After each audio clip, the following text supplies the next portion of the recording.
morning, everybody. So I thought that you would like to do a little story time today with one of my favorite stories called Don't Need Friends. So you ready for story time? Okay. This is a good book. Think you will like it. All right, it says Don't Need Friends. Rat had a best friend named Possum. Rat and Possum did everything together.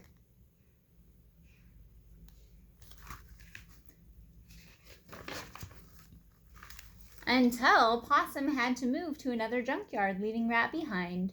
So one fall day, Rat made a decision. Don't need friends, don't need 'em at all, he grumbled.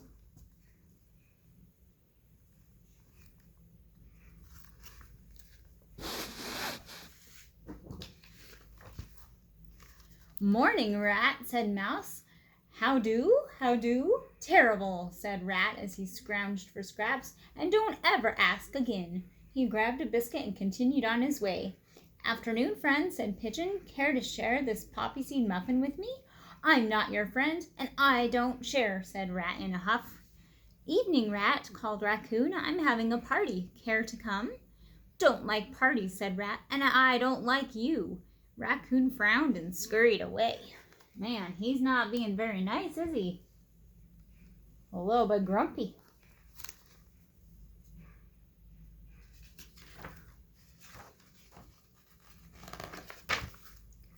All alone, Rat slept in his crate. He could hear the chattering and the cooing of the animals and the birds at the party.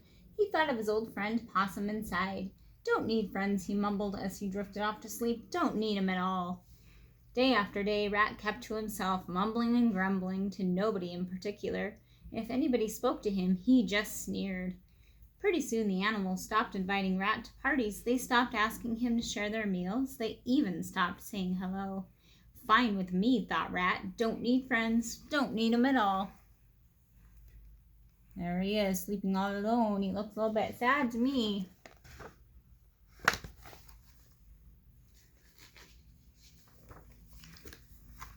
Then, one day, a dog moved in. He was big, he was dirty, and he was a real grouch. Don't you come near me, snarled Dog as Rat made his morning rounds for scraps. Fine with me, said Rat. They're both a little grumpy, aren't they? That dog also looks very upset.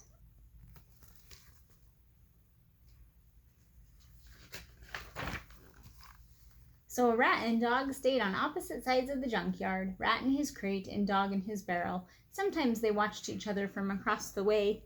Hey, Rat, barked Dog, don't you come over here. Don't you come over here either, shouted Rat.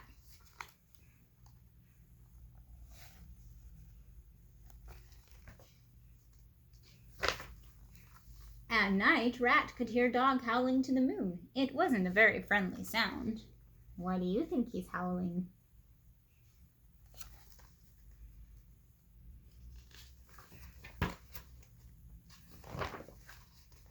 Then winter came, and the nights were long and cold, and the other animals huddled together, telling stories and keeping each other warm. Rat could hear them giggling as he sat alone in his crate. Hey, Dog, Rat called. Don't even think of coming over here. Don't worry, Dog shouted. I won't.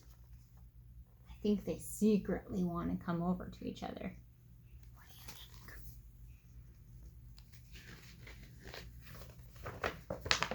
These pages like to stick. Hold on, guys. There we go.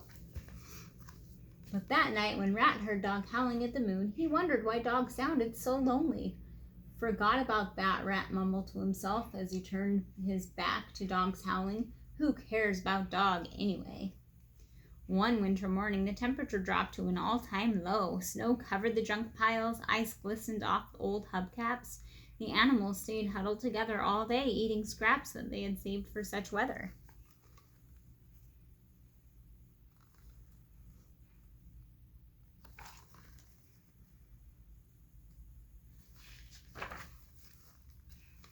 But Rat didn't mind the cold. He scampered out of his crate and called to Dog with his usual greeting. Stay on your side, Dog, said Rat.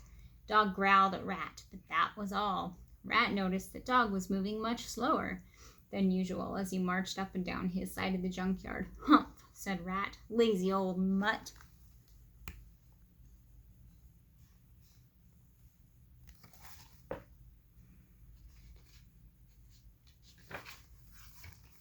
When the moon rose that night, Rat waited for Dog's howling. The dog was quiet. Rat couldn't sleep. He tossed and turned. The quiet was too much for him. "Don't start that howling again, Dog," cried Rat. Dog only coughed. The next day, Dog stayed in his barrel. "Hey, Dog, don't you move from there," called Rat as he gathered his breakfast. Dog only sniffled. "Hey, Dog, don't try to take this pizza from me," said Rat as he munched on his lunch. Dog only sneezed. Uh-oh, do you think Dog is a little bit sick?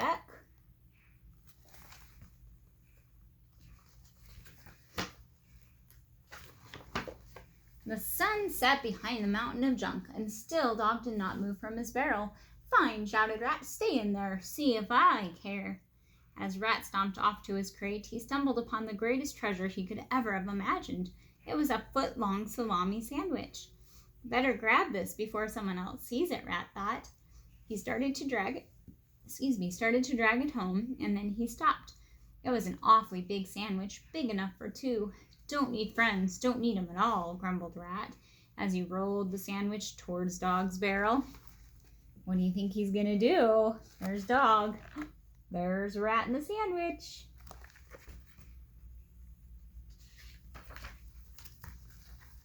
"Hey, Dog, don't move. Stay right where you are." Dog lifted his head and sniffed in the air. "Don't you dare bring that sandwich this way," he said, thumping his tail on the side of the barrel. Rat pushed and pulled and dragged and rolled the foot-long salami sandwich right to the front of Dog's barrel. "Don't eat it all," snarled Rat. "Save some for me." Rat ate from one end of the sandwich while Dog ate from the other. While they were finished, Dog licked his lips and sighed. His eyes looked brighter, his ears perked up, and his tail wagged wildly. What do you think? They were sharing a sandwich. You think they're friends? I think they might be. Don't suppose you want me to thank you," said Dog. "Nope," said Rat. "I don't." A fierce wind whipped through the junkyard, making Rat's fur stand on end. Without a word, Rat crept right inside Dog's barrel and curled up next to Dog. "Don't expect me to let you do this again," said Dog. I think they will.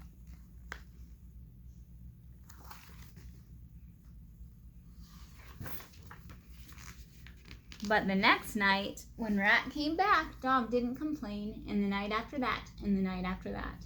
Soon Dog and Rat were making their morning rounds together, searching for scraps. Sometimes they accidentally dropped a French fry or two near the smaller animals' homes.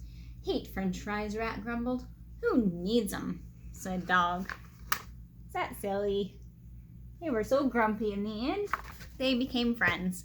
And I miss you guys, my friends. And I hope you have a great day. We'll talk to you later. Bye, guys.